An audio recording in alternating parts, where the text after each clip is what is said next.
What is up? My name is Jaden Pope, and this is episode 11. 11, baby. Baby, let's go. And today I'm recording from a secret, undisclosed location, just because I had some time. So I was like, might as well pull out the camera, get this done. And today's guest is Will Hoffman, such an awesome artist. He's a little different from the rest of them that I've recorded so far, just because he's a little bit more rap, R&B. I don't know how to describe the genre, but it's not singer-songwriter, which is nice because it adds a little bit of diversity. So that's hype. The song at the end he sings is so sick, and it just dropped too. Like he dropped it a couple days ago. So thank you guys so much for watching. If you're watching on YouTube, subscribe. If you're um, on a podcast platform, follow. And yeah, y'all have a great rest of your day, great rest of your week, and I'll see you next Monday. Peace. All right, you ready?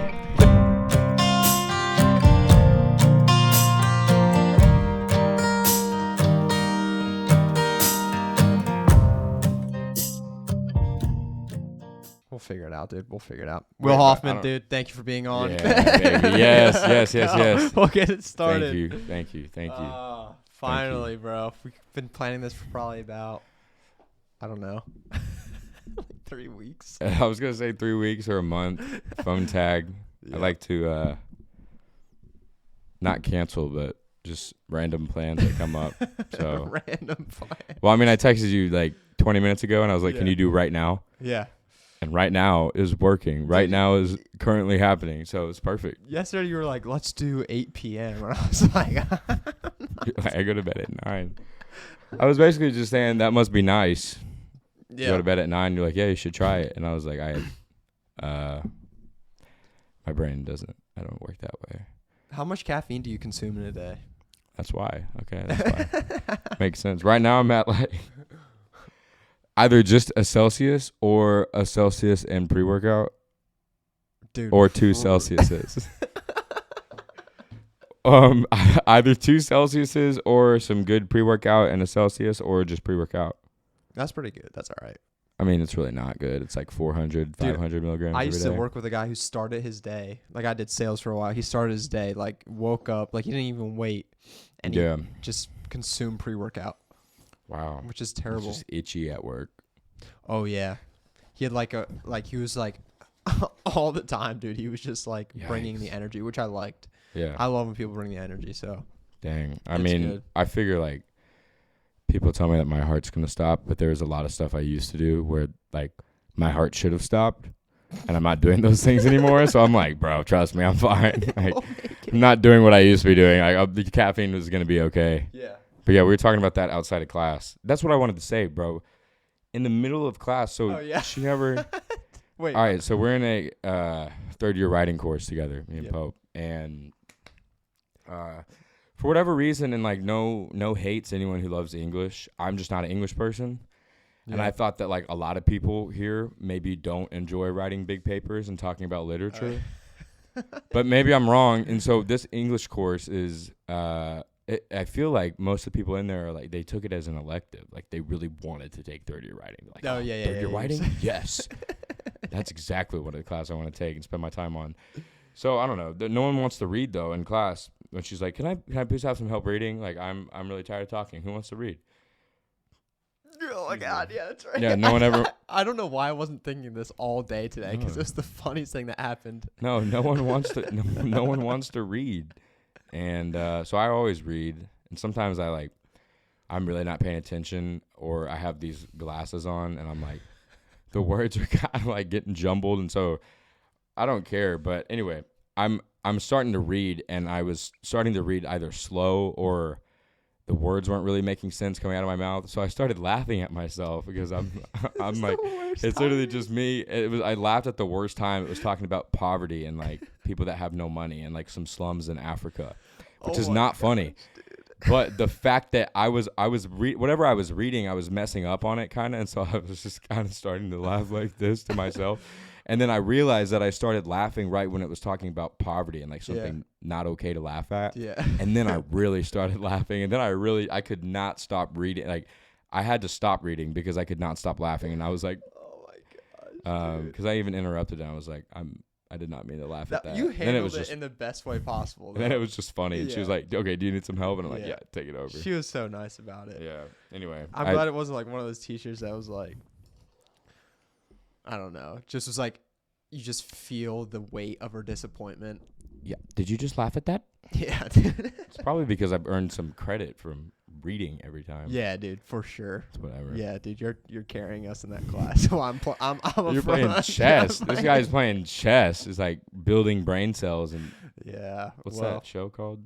King's Gambit. You're King's Gambit in the middle of class. Queen's Gambit. Yeah, but you're the King Gambit thanks, in dude, the middle of class. Have you watched Severance? No, but someone told me I need to watch it. They're like, you would really like the show Severance. Dude, it's so good. And they told me you'd really like The Office, and I've always hated on The Office. But Yeah, I think dude. maybe I wasn't like mature enough. Cause someone told me they're like, this is your humor. How old were you? Like 5 when they told you that? No, it was like high school, and I'm just Okay. sitting there, and I'm like, I don't want to be sitting here watching The Office right now. Let's Yeah. go play Dude, no, that's actually or one do of my something favorite dumb and get in shows. trouble. I don't want to. I feel like I was trapped inside of The Office when I watched it. Oh, you felt I'm like, like, oh, I don't like feeling trapped. But now I bet I think it's funny. yeah, it's like a very like I love dry humor. I think it's the funniest Okay. thing. And Is that what Severance is like? no, Severance is. You want me to explain the concept to you? Yeah. So Severance is pretty much it's a thriller show. Dude, it's won awards already. Like that's how hype and good it is. But it's about the characters in the movie who go to work, but instead of like going to work as themselves, the company offered them like a chip implant in their brain. So when they go down the elevator into work, their personality switches to like somebody Whoa. new, and they don't remember being at work. And then the personalities down below don't remember like life back at home. Isn't that such a cool concept? Wow. Would you do that? Okay, here's the question. Here's the Oh. Severance question. So say you took the regular 9 to 5, which it seems like your personality wouldn't want to do. It's never happening. Yeah. That's why I got a tattoo on my neck. Like, I'm not doing this. I'm just joking. Would you take that? Would you say, yes, I'll let you put the chip inside my brain so I don't have to remember being at work? No, I wouldn't. Okay. Even if I had found myself in a 9 to 5, I would find ways to, I don't know, stimulate myself to like, I don't know, maybe play chess the whole time while I'm at work. Just something, because I mean, like, that's half your life gone. technically. Yeah, isn't that crazy? But like you don't have to remember it. Like the money just shows up in your bank account.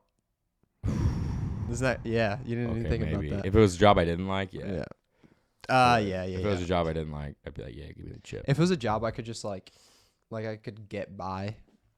But I've worked some jobs like warehouse jobs. Have you worked like a true 9 to 5 ever? Not an office 9 to 5, but Like where? Where's some of the places that you worked? like Smoothie King was my first job. Nice. I wanted to work at Smoothie King so bad. Yeah.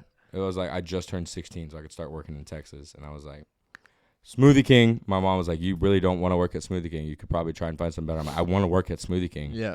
I think it's going to be fun. I want to work at Smoothie King. Like, it's not like, You it's not, can't stop me, you know, Mom. it's not like Whataburger, McDonald's. I'm like, Yeah. Smoothie King. Oh, it was bad. I mean, it was fine. Like, I had fun, but it was like, I see why they told me to stay in school. Oh yeah, dude. You No don't wanna be disrespect to a anyone who works musician, at Smoothie King, but you know what I'm talking about if you work at Smoothie King. Yeah. And then like I started coaching basketball. Oh, sweet. And I worked at like dude. it was like an indoor complex gym called Game On in Sweet. Fort Worth, and that was sweet because I could coach, but I also was like kind of sitting behind the market counter. But you know, I've worked multiple jobs where really serving is probably the most taxing one.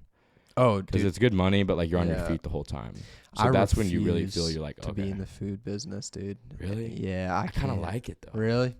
I don't know. It's like first of all, food grosses me out, like old food, which is I don't know. Like so dishwashing was definitely off the table. Oh yeah. Like my parents could barely get me to do that. I couldn't do that. And then busing off the table as well. So maybe serving, maybe I could have done. But I don't know. I just needed something that was I feel like I could get behind, like I like doing outside of work too. You know That what I makes mean? sense. No, that makes perfect sense. Like the first job, like I was like kind of into sports or kind of being athletic. So I worked at Dick's. I mean, like Right. it was fine. Like it wasn't like my passion, but like Right. I at least got to look at some workout equipment when I was Right. there Right. or And some something. shoes. And Yeah, and some shoes, clothes, dude. stuff that you would actually buy. No, that makes Yeah, sense. we get the discount too. I just like was serving. I would valet here. Like I started valeting here in Nashville, Ooh. and I'd valet back home. And people like I made good money honestly because I worked at some nice restaurants. But like They you don't get the same tipped well. respect as you do when you're in the restaurant making the relationship and serving the people. Okay. Because you're kind of like, oh, valet, I hope he doesn't steal the cash out of my car. Like, dude, I just was nice to you. Like, I'm not gonna wreck your BMW. Yeah.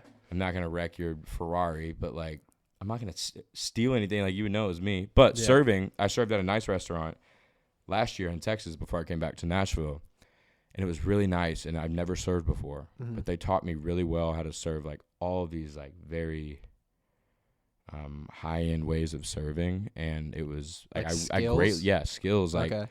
stuff where they would write me a really good resume and I could go work at a really nice restaurant, like even nicer. You know what I mean? Yeah. Because it was like kind of a startup, but it was a part of a hospitality group that was very well known in the area. Oh, that's And like I sick. greatly appreciate that because one, the people that come in are expecting good service. Yeah. So when you give them good service and you know, some people obviously aren't as friendly as others, but you know when to create a relationship, when not to create a relationship, it made it seem like it was going by faster because people are expecting good service. When you're doing a job, people, they like to feel good and they like that you take care of them. So it didn't feel as much as work, but being on your feet sucks. Do you like to read?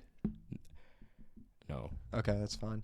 But you should watch this guy who speaks. I went to a conference, and it was like one of these conferences where they bring in like entrepreneurs and like just public speakers who are good at speaking and have done something cool in their life, pretty much. But I have this book that I haven't finished reading yet, but pretty much it's this guy who, do you know 12th Madison Park? 12th Madison Park. Here? New York. Oh. I'm not cultured. Dang. It's all right. And I don't I'm about read. to put you on right now. But pretty much it was voted like #1 restaurant in the world at one point, out of this like Grammys of restaurants in Italy. But the thing that he said made the biggest difference wasn't the food, it was the service. So the book's called Unreasonable Hospitality, and they would do like ridiculous things like a story he shared when I was watching him live was there was this family, it was the first time in America, and it was their first time seeing snow. So what they did was one of the servers was like, hey, this is first time seeing snow, like they're about to leave, we should do something for them. And they got them the Uber, like this big Uber, and put like a big thing of hot chocolate in the back and sleds for the kids. And it was like, Awesome. so what That's a different awesome. way to like run your business. That is just going to beat your competitors every time. Just giving. Yeah, It's and so that's good. earned. Like people are talking about it because they truly had a good experience. Yeah. Did you have any situations like that at your work? No, Or anyone you, just like really connected just I think like my parents taught me to serve people. Yeah. And I think that at the end of the day, no matter how sad I am, if I serve someone else and put them before myself, I end Yeah. up feeling better, right? I Yeah. think there's a reason. So like they taught me, obviously like I'm from Texas, so I feel like it's like open doors for people, do this, do that. Dude. And a lot of it, sometimes I got to check myself because it comes out of like, oh, I want someone to say thank you. And that's Yeah. like, all right, then that's bad. Has Like to be what's wrong with authentic. me? I'm a crazy person. But just at restaurants and like just throughout my job, like if someone has a lot of stuff and, they have a birthday party and they're coming in to eat and they're excited, maybe they don't eat out at really nice places a lot, but like Yeah. they're splurging and it's like, hey, let me help you get the stuff out of your car. And like, Yeah. just small things like that. But yeah, I believe in that. So Yeah, I'm trying to think because I've heard a lot in business too. I don't know how much of like a new thing this is, but one of the guys I listened to, he was like, the way that he blew his business up was he would give everything away for free. So then when he, like, because he cared about the people, first of all, and he wanted people to improve. It was something to do with like health and fitness. And then once he asked for something, it was an immediate buy from the customer. yeah. It was an immediate buy from the customer because, I mean, he's already given so much value away for free. And honestly, how I think about it too is like, if I go into a situation wanting something and all comes back to like, or it just results in me getting to help the person, like it's not something I'm ever gonna regret. No, You know what I mean? Which I really love. So I like that. Yeah. Oh, what were you gonna say? I was gonna ask where you from in Texas. Yeah, I'm from Fort Worth, Texas. Okay. So TCU is there, is a big school there. Not big, but like a known school. Yeah. The Stockyards is a known area. But What's it's that? Stockyards is basically they call Fort Worth where the West begins. Mm-hmm. So in the cattle drives of the 1800s, Fort Worth was like a main hub of where the cattle would run through. Oh, sick. And they'd run the cattle through Fort Worth before going out west, wherever they're going. I don't know where they're going, but like in the westward expansion type of thing. Okay. So it's like all brick roads.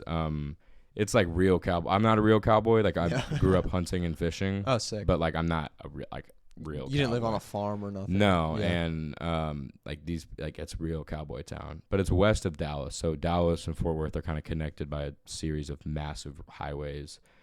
Whole bunch of surrounding areas called the Metroplex, and there's like 15 million people just in this whole massive area, everywhere from like an hour and a half around each other. It's just huge. That's so sick.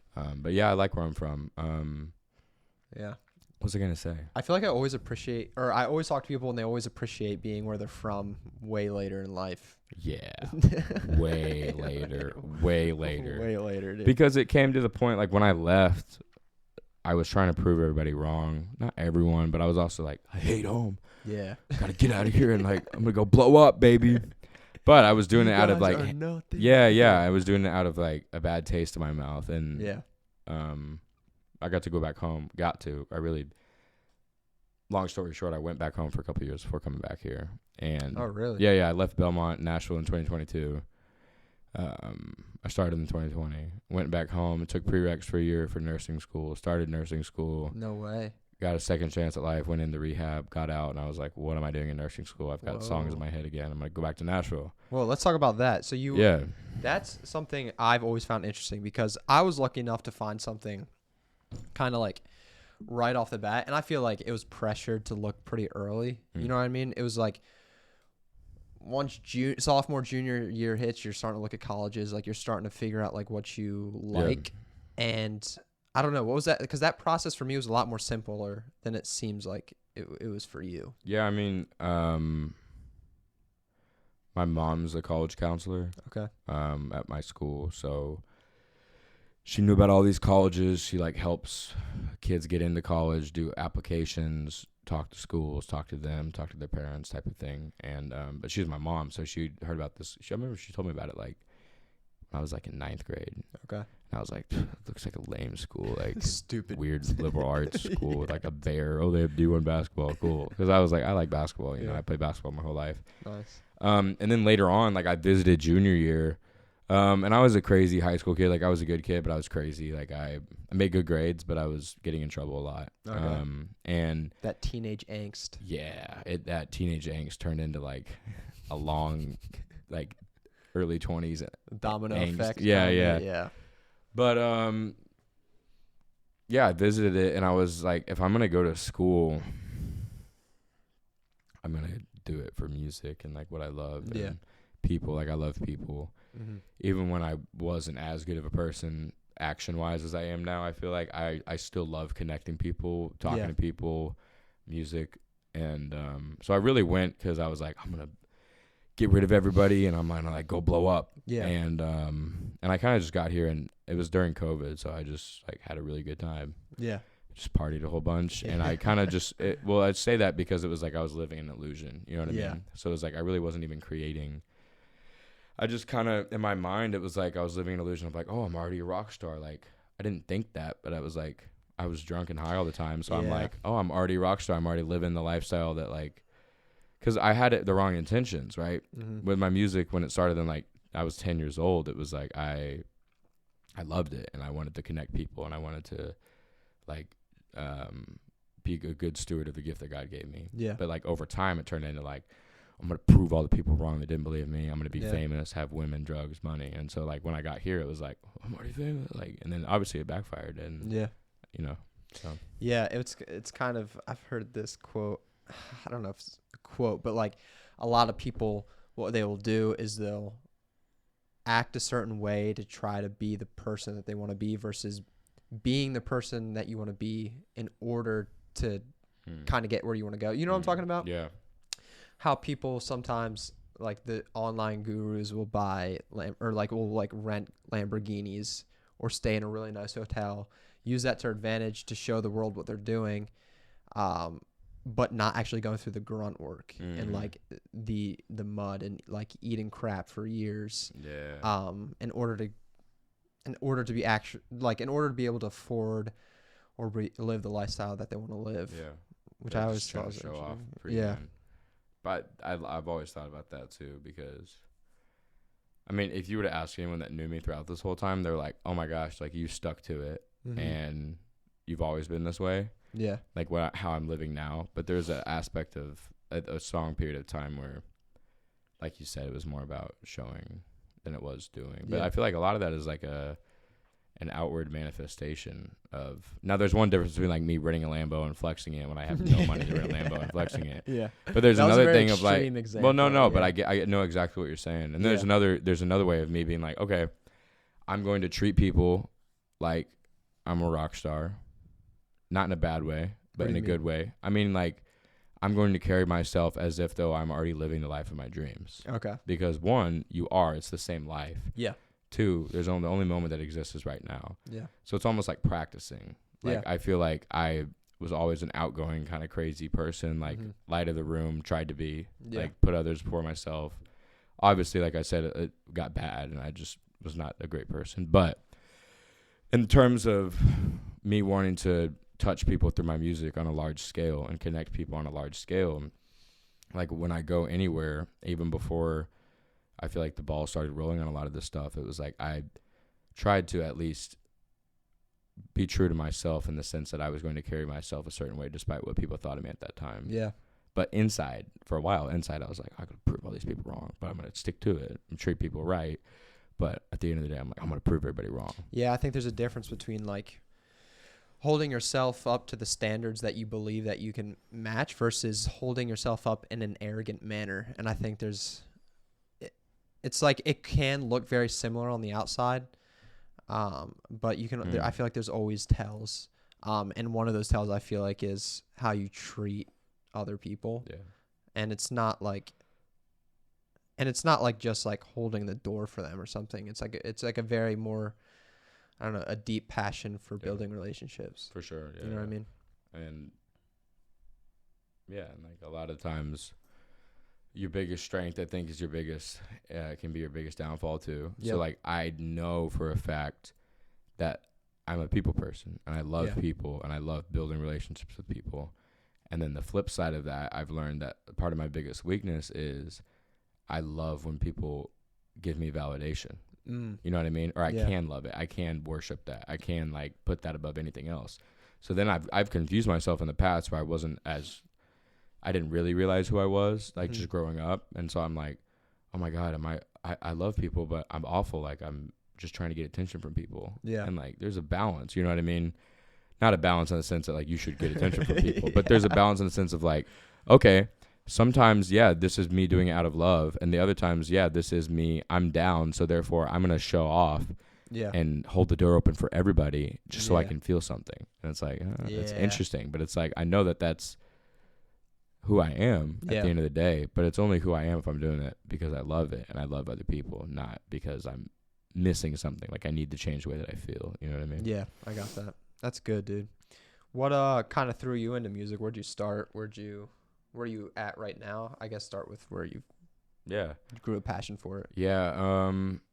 I mean, like when my mom, I always give it credit to my mom because one, she's my biggest fan, both my parents, but they really just instilled a sense of security and encouragement throughout my whole life. But like my mom played Mozart for me when I was a baby, like in the womb. Is she classically trained? No. Okay.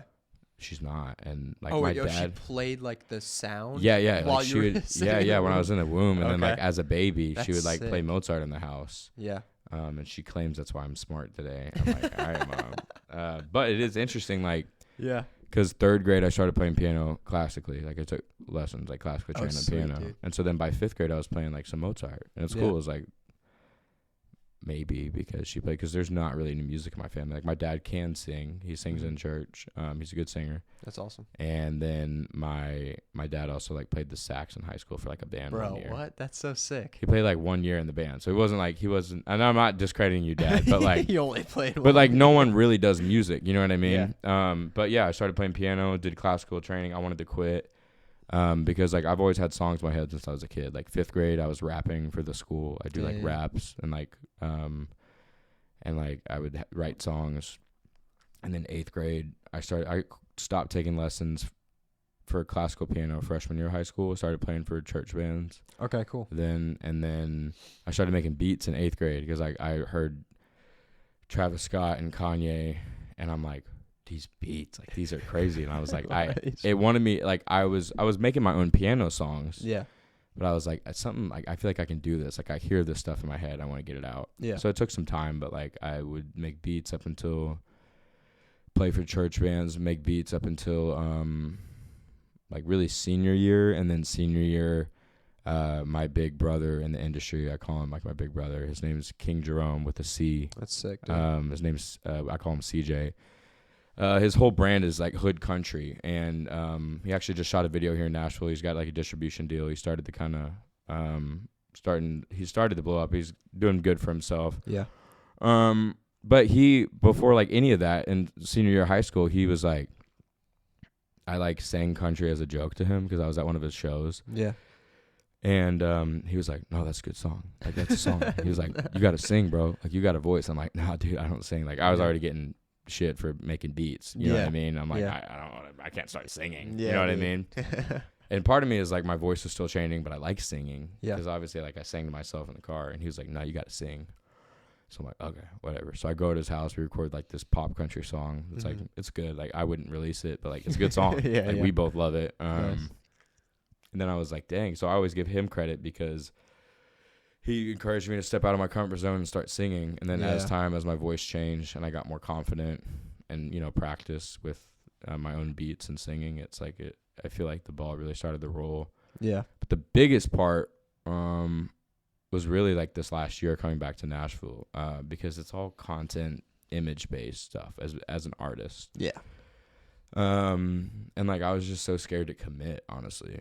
But it's like as soon as I really fully committed to like, I am an artist, I am putting this out, this is who I am. People, it's interesting. It's like when I believe in myself fully, it creates an atmosphere. And obviously if the content's good, the music's good, it's unique. Yeah. And, you know, you have good photos, good content around it. It creates, like, if you believe in yourself fully, I always tell people this, it creates an atmosphere around you where people feel like they're left out if they're not believing in you. You know what I mean? Dang, dude. I like that. That's yeah, cool. yeah. And, like, that was, like, kind of a revelation that I had. Yeah. I'm like, you know, that's just a way to explain it because anyone that I saw doing what I wanted to do, they believed in themselves 100,000. Yeah. And people don't always do that at first. Like, they don't always going to understand you at first. But when you commit fully, it's like they're either going to hate, and that's how you know you're doing something good. Yeah. You're going to receive feedback. Like, here's this could be better. And you always got to be open to feedback. And because I'm never going to be the best musician ever. Yeah. No one ever can. There's always room to improve. Yeah. But yeah, you create that atmosphere. Yeah, dude. I feel like, I've heard hate is one of the leading indicators that you're doing something right. And also, you don't get as much hate as you think you would when you first start. It's not like people, like, the people giving hate, like, you should feel bad for because that's how they're spending their time. Like, you could be either ignoring me or uplifting what I'm trying to do, but instead you're trying to tear me down. Yeah. Honestly, probably because they see themselves in like what you're doing and seeing how they're not kind of chasing what their dreams are. It's crazy. But yeah, I think that's like when you first start posting on social media, you're always worried. You're always like thinking, oh, what are they going to comment? What are they going to think? And yeah, I don't know. For me, that's been a thing where it's like, I just have to keep doing it until my thoughts of them just kind of fade away. Like, I've just done so much that I really don't, like, I kind of become numb to it. You know what I mean? Yeah. In a good way. No, yeah, I know exactly how you feel. Because also, like, you're obviously a caring person. You care about relationships. You care about people. So there's a weird boundary of, like, I care so much about what people think, Yep. but I don't. I really just care about them and my relationship with them. Yeah. And it ties into like, what are they gonna think? What are they gonna think? Yeah. And then like I struggle with the complete opposite of that. Is like I was either like I care about what people think, but everyone always told me, they're like, bro, you don't care anything about what people think. Yeah. Because that's like an outward, like I talked about that outward manifestation of like Yeah. doing it, right? But on the inside, it was like I still cared a lot. And it's always an in and out kind of struggle. But Yeah. at the end of the day, I think it's because it comes out of a good place in your heart. Once again, of like you care about your relationships. Yeah. Yeah, it's hard sometimes not to tie that to random strangers on the internet. Right. You know what I mean? Right. It's like, Yeah. and it seems so silly when we talk about it. Like, it seems so silly to say, I care about what Karen X320 thinks about my content. Karen, of course it was Karen. Of course it was Karen. Bro. First one's Karen, bro. But no, that's true. It's, which is good. It's good to have conversations like that with people who are kind of moving in the direction that you want to go to, because then you start to realize how like silly those thoughts are. Yeah, for sure. Because like if you let something stew inside your head, a lot of this has to do with like holding a grudge. Like if you just let it like marinate and like build up, it will take you to a place that's like not true, and you'll start to tell yourself things that aren't true. Yeah. And most of it, It's lies. it's just all mental, which is like so crazy to think about. So And crazy to think I about. always thought about too. Well, one thing I try and stick by and also help other people with is like people are gonna think something about you no matter what you do. You could walk into a room, someone's thinking something good about you, someone's already judging you. Yeah. Like I do it subconsciously, right? Or I do it when subconsciously. So there's never gonna be something like, no matter how much you think you're controlling someone's perception of you, you never are. Yeah. Like someone could be like, yeah, I love your stuff. And on the inside, they're like, it's just awful. Like, I hate this. Right. So it's like at the end of the day, like, you never know what someone's thinking about you. You cannot be inside of their head. And yeah, people are going to, I've tried to do it. I've tried to control how everyone thinks about me, and it's absolutely impossible. One. And so that's why you get anxious. Mm-hmm. The anxiety is a product of you doing something or trying to accomplish something that is impossible, which is controlling how everyone sees you. Like they're always going to think something about you no matter what you're doing. Yeah. Yeah. And it's, like I would add on to that. It's just tiring, dude. It's like, imagine like you took that energy of worrying about what people thought about you and put it towards something that's so much more productive. Yeah. And it actually accomplishes your goals. Dang. No doubt. Yeah. That's real. That's super real. And like, that's what I want to do. I want to, through my music, I want to, I want to talk about that kind of stuff. Yeah. Not even just lyrically, but I want to create an atmosphere where like there's a gatekeeping thing in the music industry, which is important because there's a level of like, I've worked for this, so there's a reason why I have this platform, and you're a leader, and there's a reason why leaders lead and they're not a follower, right? Yeah.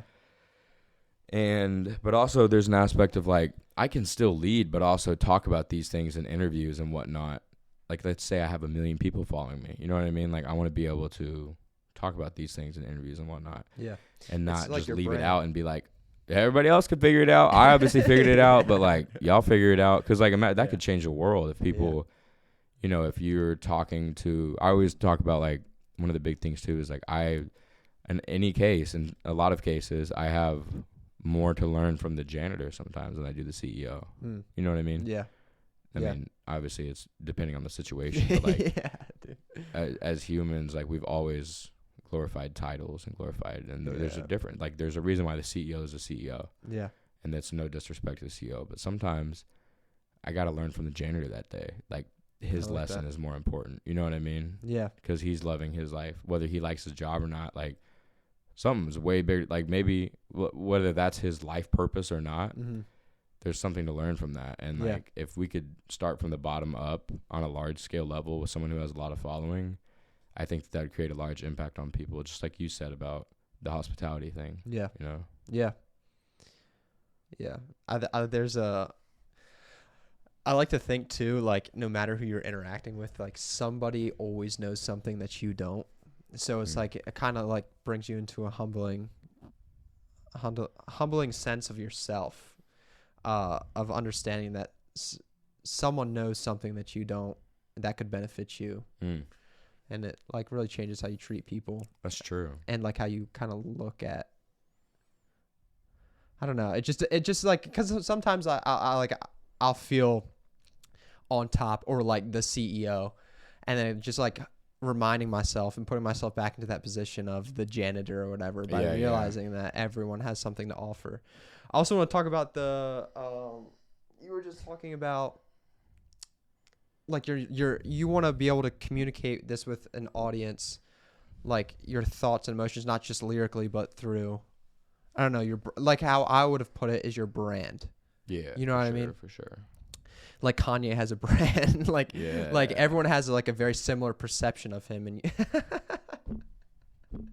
did you see his commercial on the Super Bowl? Yeah, bro, was gassed up literally, and he was like, Did you know where the website went to? Yeah. Gosh, man, how do they let someone like that make so much money? It's so crazy. Well, here's the deal: how he has all of his money, was before any of this. Before he became, and like bipolar, that's why I don't know if he was bipolar before or not. Yeah, I mean, maybe we don't know, but like that's why I always respected Kanye, like, because he didn't want anyone to tell him what to do. Like, you can't tell him nothing. And it was like he had a vision. He spoke about his vision. He was in debt. He made his whole fashion line, made all of his money, and now sadly, what he's doing with it right now, I don't think is right, and I don't stand behind it at all. Yeah. But what's crazy to me, what's absolutely crazy, is like he literally has more. I think he has more of the world at his fingertips than anyone ever has with that kind of money, with that platform. Because think about it, he doesn't have any ties. He doesn't have any ties to Adidas. He doesn't have any ties to huge corporations like that are like, hey, you can't say that, Kanye. Yeah. Or yay. And no, the reason why I'm saying yay now is because I listened to an interview and he was like, the reason why I changed my name to Ye is because Kanye is affiliated with all these certain things.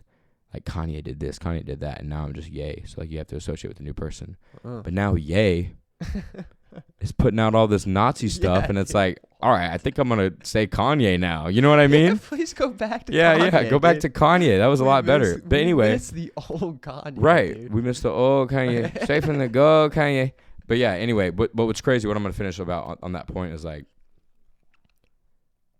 there's no ties. So like, anyone else has like a deal with Nike, like they have a deal with this, they have a deal with that, like.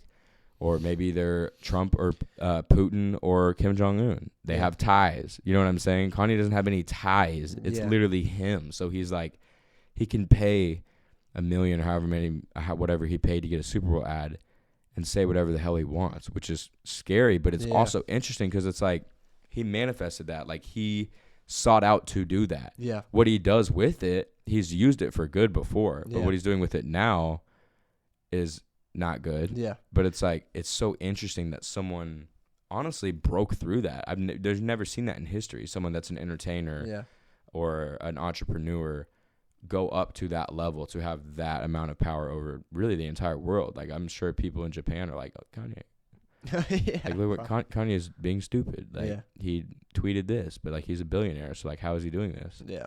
It's because it's like freedom of speech, but it's so crazy that someone with that level is using freedom of speech to its max, saying stuff that should not be said. Yeah. Because no one's ever done that before. Yeah. So it's really interesting. Yeah. Like I said, I don't stand behind it, but it's interesting. It's definitely interesting to watch. It's interesting because it seems like it's the first time people are trying, like it's a situation where people are trying to figure out how to react to it. Obviously, they should react negatively, but like, I don't know. Right. Is that like... No, it makes sense. Because I'm like, is he trolling everyone and getting attention? Yeah. And he's really... Because like one part of me was like, oh, he really is doing a social experiment. Yep. He really knows he has the whole world on his fingertips right now, listening to what all the crazy stuff he's saying, and he's just trolling everyone. Mm-hmm. And then I'm like, you could do that with other things without saying stuff like... You know what I'm saying? Yeah, it's weird. So that's why at first I thought that when it was the first thing, I'm like, oh, he's trolling people. Yeah. Like, you should never troll people that way, but, like, he's trolling people. Yeah. and he knows he has the whole world at his fingertips, and he's like really conducting like a social experiment because I guess he wants to, and like he can do that with his platform. But then it carried on, and it's continued to carry on. I'm like, if you are trolling, stop. Like, that's not okay. Yeah. But if you're not, obviously, either way, it's awful. So it's like, yeah. Yeah, I feel like the opposite, like, is of Kanye's Mr. Beast, dude. I mean, Right? Dude, he's like, he's someone who uses his platform like in the best way possible. I I agree. feel like he's done it. I agree. He's like, I think he's maxed out YouTube subscribers, bro. Like he has like 370 million. Like that type of influence is ridiculous. Alongside with the fact that like he doesn't really care about the money. Like he's constantly reinvesting the money. You know what I'm talking about? Yeah. Like it's ridiculous. I like that. I think that's so cool. His first YouTube video that blew up was him giving $10,000 to a homeless guy. Like he didn't keep any of the money, none of the profit. I think that's someone who's like someone that you can look up to as someone who's done it very well and used their platform very well. Yeah, no doubt. I just started watching that Mr. Beast show. Oh, did you? I finished it, dude. You finished it? It's I don't good. watch TV, bro. I used to watch way too much TV, but I don't have Yeah. a TV. Yeah. And like, I just don't like watching stuff on my phone. But I watched it at my friend's house where I do watch TV. If I do watch TV. Yeah. And I watched like the first 2 episodes, and I was like, I could not believe this because No, I dude, actually it's just finished. addicting. I had just recently finished the season 2 of Squid Games, Yeah. which was not very good. Yeah. It's just a crazy show. I can't. Season 1 was Overdub good. is terrible. I Yeah, can't do that. It's like, hey, store. What? It's so bad, dude. But I finished watching that, and then now I'm like, the real live game, Yeah. and like there's all this money involved, and I was like, whoa, this is Dude, crazy. it gets ridiculous. It gets What a stick cool- with it. What a cool way to use your money. You know what I notice is TV is becoming like way more acceptable than because social media is becoming like the new like drug. You know what I'm talking about? Oh, wow. It's becoming like TV is almost wholesome at this point. TV is almost like Wow. just go watch it, like go try to watch a movie instead of like getting like these cheap dopamine hits. You know what I'm talking about? Right, yeah. And Stuck on I've realized reels. that I've been scrolling and I'm like, okay, let me just try to watch a movie. And I'm going through the movies. And I'm like, these suck. Like I'll just like watch the trailer because it's the closest thing I get to a TikTok. You know what I mean? It's getting weird, dude. And I've seen like Instagram videos of it, and people are like, get off TikTok, go watch a movie. I'm like, get off TikTok, go watch a movie. Get off TikTok and go talk to a friend, dude. Like, come on, are you kidding me? It's like, and I'm not saying like I'm perfect. Like, I'm definitely part of the problem, but Yeah. it is crazy to see how that's become. Like you said, like TV is now more of the wholesome thing, the more healthy thing to do for yourself. And maybe that's why I feel so good when I watch a movie. Yeah. Because there's sometimes, like I said, I don't have a TV. And so I'm Yeah. like, guys, can we please watch a movie tonight? Can I please just come over and sit on your couch and watch a movie? Yeah. And, you know, some people that have TVs, and I'm not acting like I could go get a TV. It's just like my room situation right now. I'm not saying like, oh, I don't have a TV. Like, I can watch it on my phone. I'm not saying that. But there's something different about like sitting down and watching a movie. Oh, dude, with your buddies too. And I'm bad about movies. I'm not a movie head. Yeah. But I love every movie that I watch, pretty much. Yeah. So anytime I see a movie that's like any bit inspiring or cool, I'm like, that's my new favorite movie. Yeah. I forgot what movie I told it. Oh, it was Twisters. You like in Twisters? theaters. Oh, Dude, I hadn't seen a movie in a minute, and I Yeah. went to the movie theaters and watched it. I was just very receptive of the storyline and just like in that place of life. I was just very receptive of the movie. Yeah. And maybe it's because, you know, you went to the movie theater and you didn't get on your phone the whole time. Yeah. But I loved it so much. And I was like, I was telling people afterwards because I saw it the day it came out. And I was like, guys, Twisters is so good. It's such a good movie. Like, I almost cried. Like, Oh my god. best movie ever. You've been deprived of movies for a while, dude. Yeah. You almost cried. Well, I just like don't watch them that often. So Yeah. when I do watch a movie, I'm like, this movie's really good. Dude, it's like real life. yeah, it's like real life. Like, guys, and some people that are really close to me, they know that I'm I will say that about any movie. So if they ask me a movie recommendation, they normally don't ask me a movie recommendation because I'm like, it's amazing. Go see it. Like, you're gonna cry. Twister soundtrack. Like, what is wrong with you? Really good. Yeah, dude. I saw one of my favorite songs by this guy, Tucker Wetmore, is on that album. Oh, really? And Tucker Wetmore, my friends Cooper and Carver play in his band, like they're a travel band. Dude, that's so sick. shout out to Cooper and Carver, and Tucker Wetmore. Cooper and Carver were two of my first friends at Belmont. Oh, sweet. Cooper's a drummer, crazy. Carver's a guitarist, and he can also sing, crazy.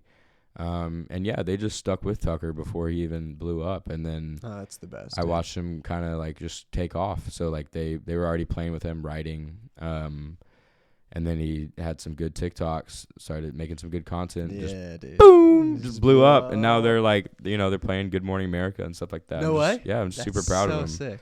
But the song on that Twisters album by him is super good. Yeah. Cooper's in the music video. It's called Already Had It. Okay. And I forgot about it for a second, but it's one of those like ear candy songs. And it's like, You've been looking for grass that grows up in greener. But if you ask me, there ain't nothing sweet than the Carolina sky sipping. Dude, you have a very country voice. You can go real country, bro. What? Dang. Oh, yeah. It's nothing. That's nothing like the Baby, song lock you're the gonna be doors and turn the lights down low. Dude, that's good, dude. Put some music on the soft low. Appreciate it. People told me to go country, and I like country music. I love it, but I'm like, there's so much country. One, because country music is huge right now. It's trending, and it will be trending for a minute, for a long time. But I'm like, I don't talk country. I don't talk country. Yeah.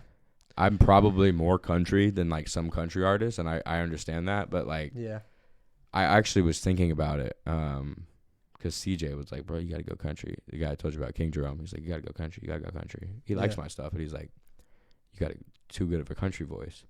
So I thought about it for a sec before I started putting out music this year. And one of my good friends, Nathan Ware, shout out Nathan Ware, he was like, dude, you're pissing me off. He was like,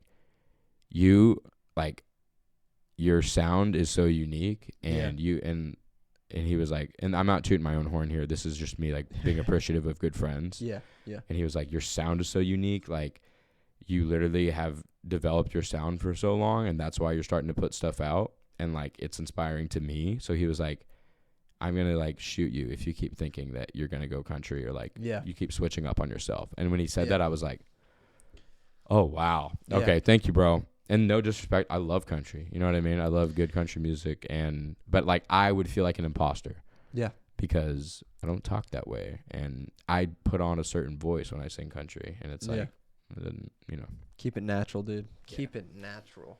Yeah, I feel like it's good that you. And honestly, dude, if you wanted to, and you're like, this genre's not working out for me, you just rebrand. Yeah, for dude, sure. Plenty of artists don't blow up until they've rebranded completely. Yeah. I don't know, dude. There's always more options. You can always do the whole Shabuzi thing. It's like kind of pop country. Right. What? Yeah, it's pop country. What was that song that he sings? That's really popular. My baby want a Birkin. No. Telling me all night long. No, the whiskey one. Someone pour me up a double shot of whiskey. It's the same song. Oh, it is? They know me and Jack Daniels got a history. Okay, there it is. Yeah. Yeah, that's a good one. What song are you performing for me? No. What song are you performing for us? So this song is called Global, and it's releasing March 28th. March 28th? March 28th, oh, this dude, month. Okay. Boom, boom, boom, boom, boom, this month. Let's go. Yeah. Pre-save it, please. Yeah. I love this song. So I'll talk to you about, can I talk about it for a sec? Go for it. All right. So, shout out to Caleb Culpepper out in Arizona. I would really consider him my brother. We've been making music together since 5th grade. Dude, let's go. We would used to like make raps and go up and down the street and make piano songs. Yeah. He's been with you since the trenches. Yes, dude. And he came to Belmont with me. Some stuff happened to both of us. He left. He's doing really good now. Really, really good. Super proud of him. And just full circle journey. And like, he still makes music. He still makes the most insane beats ever. Like, that's kind of how we started together, is making beats together. So he sent me this beat. Like, this is over about a year ago now, honestly. He sent me this beat, and I was playing it in my car, and I was like, all right, bro, I'm going to freestyle. First time opening the beat. And so I open up the beat, get a video on Snapchat. I still have this video on Snapchat. I'm probably gonna post it because it's Dude, funny, that's like sick. as like a behind the scenes. And he sent me this beat, and it's like dun dun dun dun dun dun dun dun, and the words just came out of my mouth. I was like, "Oh, you saw me at the red light chase. Take your time, pace. Did I don't know what you've been saying. Got a lot up in my brain, And the rest of it was like I wrote lyrics to. Yeah.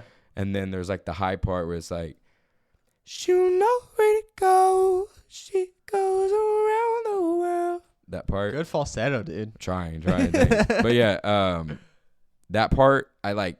In the video, it sounds awful because I was just like freestyling melodies, right? And then that part, and then like the next day, I just sat in the car, put the lyrics to it, and then went and recorded it, and then now it's finally coming out like a year later. Dude, that's crazy. Is this this is your first song? Or No. First song is out on all streaming platforms. Lullaby by Hoff. Okay. My name's William Jake Hoffman. You can call me Hoff. Let's go, You Bill. can call me William. That's a Jake. good. You That's a can call good me- artist name, Hoff. Yeah, and like what's crazy about that is people when I got to Belmont, for whatever reason, I didn't even tell anyone to call me Hoff. People just started calling me Hoff. So like all my OG Nashville sweet. friends, they all call me Hoff. It's all a natural thing. Yeah, but now I'm like, people see my Instagram, which my Instagram is at HOFF'S Will. Okay. And then like my artist name is Hoff, so I have the title as Hoff because it's like Instagram, it's business. Yeah. And people are confused. They're like, "I thought your name was Will," and I'm like, "It is." So like, and then some people, Same problem. when I got back here and met all these people, Yeah. it's like a lot of people I told my name was Hoff. Some people I told my name was Will, and I'm like, I don't have BPD, but like, I call me whatever you want. Anyway, dude. but yeah, That's- Global is coming out March 28th. Let's go, dude. That's so Exciting. exciting. Super excited for that. Yeah. I had that problem with my last name too. You know, did I tell you? You know, Pope's my last name. That's what you said. Yeah. So it was like a weird thing. Just call me Pope, baby. Will, my boy. Thank you, bro. Dude, Thank you so much for having me. Appreciate you, man. Yeah, I got you, dude. That was perfect. Perfect snap. Thanks. Oh, you saw me at the red light chasing. Take your time, paces. Something what you been saying. Got a lot up in my brain, Says honestly, yeah. We've been on vacation. Songs get you going like the blow. Got searching for a going like the